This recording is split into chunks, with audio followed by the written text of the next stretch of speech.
ಮಧ್ಯಭಾಗದವರ ಜೀವನಾಡಿಯಾಗಿದ್ದಂತಹ confident ಗ್ರೂಪನ್ನು ಕಟ್ಟಿ ಬೆಳೆದಂತಹ Roy C G ಅವರನ್ನ ಇವತ್ತು ನಾವು ಕಳ್ಕೊಂಡಿದ್ದೀವಿ. ನಾವು ಕೂಡ ಬಹಳಷ್ಟು ವರ್ಷಗಳ ಕಾಲ ಅವರೊಟ್ಟಿಗೆ ಇದ್ದಂಥವು.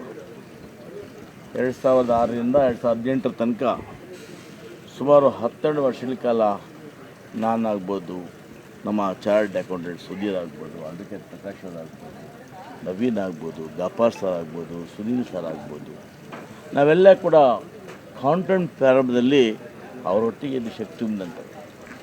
ನಿಜಕ್ಕೂ ಕೂಡ ಒಳ್ಳೆಯ ಬುದ್ಧಿವಂತ, ವಿಚಾರವಂತ, ಎಲ್ಲರೂ ಕೂಡ ಕಷ್ಟ ಅಂದರೆ ಸ್ಪಂದಿಸ್ತಾ ಇತ್ತು. ಯಾರಿಗೇ ಆಗಲಿ ಕಷ್ಟ ಬಂದಾಗ ಸ್ಪಂದಿಸಿ ಕೆಲಸ ಮಾಡ್ತಾಯಿದ್ರು.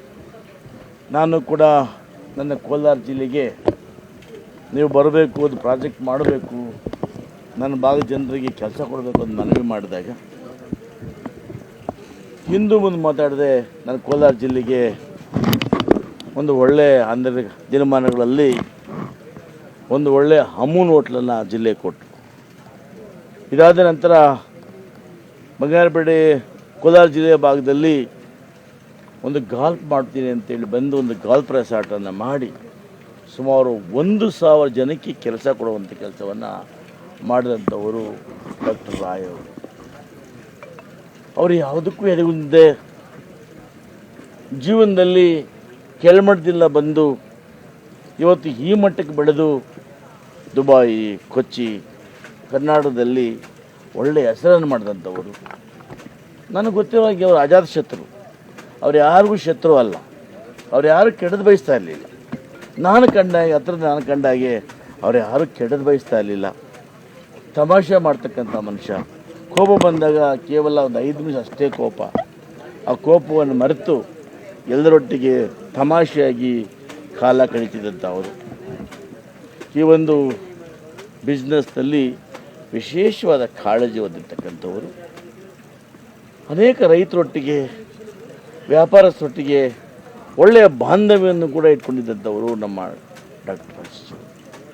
ಇವತ್ತು ನಮಗೆ ಕನಸಲ್ಲೂ ಅವರಿಲ್ಲ ಅಂದು ಕೂಡ ಆಗ್ತಾಯಿಲ್ಲ. ನಾವೆಲ್ಲ ಆ ಸಂಸ್ಥೆಯನ್ನು ಬಿಟ್ಟಿರ್ಬೋದು, ಆದರೂ ಕೂಡ ವಿಶ್ವಾಸ, ಪ್ರೀತಿಯಲ್ಲಿ ನಾವು ಯಾವತ್ತಿಗೂ ಅವರನ್ನು ಪ್ರೀತಿಸ್ತಾ ಇದ್ವಿ. ಯಾಕಂದರೆ ಅವ್ರು ಯಾರೂ ಕೆಟ್ಟದ್ದು ಮಾಡಿಲ್ಲ, ಎಲ್ಲರಿಗೂ ಒಳ್ಳೆಯದನ್ನೇ ಮಾಡಿದ್ದಾರೆ. ನಾವು ಕಂಡ ಹಾಗೆ ಪ್ರತಿಯೊಬ್ಬರಿಗೂ ಒಳ್ಳೆಯದನ್ನು ಮಾಡಿದ್ದಾರೆ. ತಾವು ಕಂಡಿದ್ದೀರ, ಮೀಡಿಯಾಗಳು ಕೂಡ ಸಹ ಅವರು ಎಷ್ಟು ಉತ್ತೇಜನ ಕೊಡ್ತಾಯಿದ್ರು. ನಮ್ಮ winner, Bigg Boss winner Hanumanthu ಅವರು ಕೂಡ ಹೇಳ್ತಾಯಿದ್ರು, ನನಗೆ ಕೂಡ 35 ಲಕ್ಷ ರೂಪಾಯಿ ಕೊಟ್ಟರು. ಹೀಗೆ ಆ ಒಂದು ಛಾಪನ್ನು ಮೀಡಿಯಾಗಳಲ್ಲಿ, ಟಿ ವಿಗಳಲ್ಲಿ ಒಂದು ಛಾಪನ್ನು ಮೂಡಿಸಿ ಅದಕ್ಕೆ ಅಡ್ವರ್ಟೈಸ್ಮೆಂಟ್ ಹೆಚ್ಚಿನ ಇದನ್ನು ಕೂಡ ಶುರು ಮಾಡಿದವರೇ ರಾಯ್ ಅವರು. ತದನಂತರ ಭಾಳ ಜನ ಬಂದರು, ಕೊಟ್ಟರು, ಬಿಡಿ. ಒಂಥರ ಒಡನಾಟದ ವ್ಯಕ್ತಿತ್ವ. ದುಬೈಯಲ್ಲಿ ಕೂಡ ಚೆನ್ನಾಗಿದ್ದಂಥ ವ್ಯಕ್ತಿ.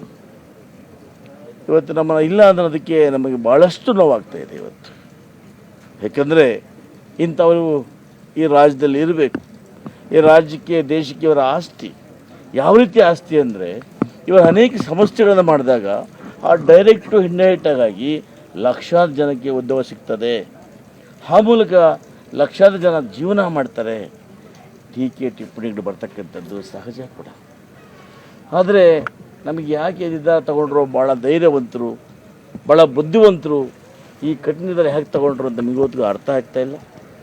ಆದರೆ ನಾವು ಇವತ್ತು ಅವರ ನೋವಿನ, ಅವರ ಸಾವಿನ ದುಃಖವನ್ನು ನಾವೆಲ್ಲ ಏನು ಅಳಬರು ಎಲ್ಲ ಇದ್ದೀವಿ, ನಮಗೆಲ್ಲರಿಗೂ ಒಂಥರ ಆಘಾತ ಆಗಿದೆ. ಇವತ್ತು ಭಾಳ ಮನಸ್ಸಿಗೆ ನೋವಾಗಿದೆ. ಒಂದು ಅಮೂಲ್ಯವಾದ ರತ್ನವನ್ನು ನಾವು ಕಳ್ಕೊಂಡಿದ್ದೀವಿ ಅನ್ನೋ ಭಾವನೆ ನಮ್ಮೆಲ್ಲರಲ್ಲೂ ಕೂಡ ಇದೆ. ನಮ್ಮ ಕುಟುಂಬದ ಸದಸ್ಯರನ್ನು ಕಳ್ಕೊಂಡಾಗ ಎಷ್ಟು ನೋವಾಗುತ್ತೋ ಅದೇ ನೋವಿನಿಂದ ನಾವೆಲ್ಲ ಕೂಡ ಅವರ ಅಂತ್ಯಕ್ರಿಯೆಯಲ್ಲಿದ್ದೀವಿ ಅನ್ನೋದಕ್ಕೆ ನಮಗೆಲ್ಲ ಭಾಳ ಅತೀವವಾಗಿ ನೋವಾಗ್ತಾಯಿದೆ. ಎಷ್ಟೇ ಪ್ರಾರ್ಥನೆ ಮಾಡ್ತೀವಿ, ಭಗವಂತ ಅವರಿಗೆ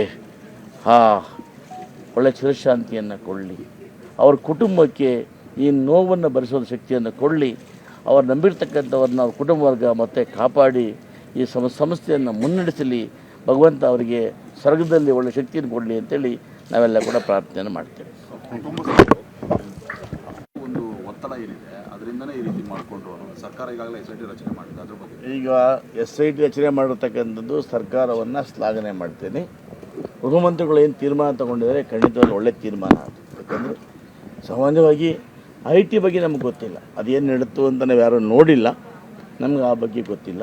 ಆದರೆ ತನಿಖೆ ಅಂತೂ ಆಗಬೇಕು ಅಂತೇಳಿ ಏನು ಗೃಹಮಂತ್ರಿಗಳು ಸರ್ಕಾರ ತಗೊಂಡು ಹೆಸರು ರಚನೆ ಮಾಡಿದ್ದಾರೆ, ಇದನ್ನು ಸ್ವಾಗತವನ್ನು ಮಾಡ್ತೀನಿ.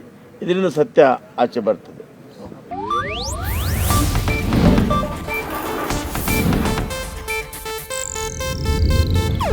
ಇದು ಏಷ್ಯಾನೆಟ್ ನ್ಯೂಸ್ ನೆಟ್ವರ್ಕ್ ಪ್ರಸ್ತುತಿ.